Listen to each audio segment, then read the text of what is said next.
السلام علیکم ورحمۃ اللہ وبرکاتہ۔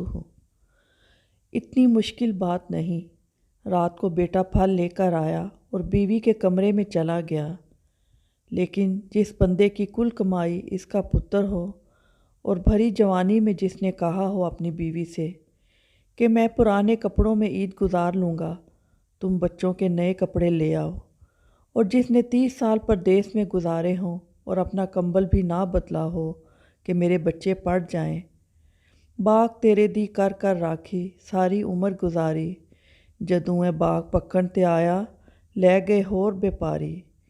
پھر وہ 6 مالٹے پلیٹ میں رکھ کر کہتا ہے، جاؤ ابا جی کو دے آؤ۔ یہ کہنا آسان ہے باپ کو، تو صبر کر، حوصلہ کر۔ جب وہ پیچھے پلٹ کر دیکھتا ہے تو کہتا ہے، دنیا نے تو تجھے تحفہ دیا ہوگا، میں نے تو جوانی تجھے دے دی، ساری خوشیاں تجھے دے دیں، اور تو میرے ساتھ یہ سلوک کرنے چلا ہے۔ تو بات ہے سمجھنے کی۔ جن کے والدین حیات ہیں ان کی خدمت کر لیں، بعد میں دیگیں دینے سے بہتر ہے۔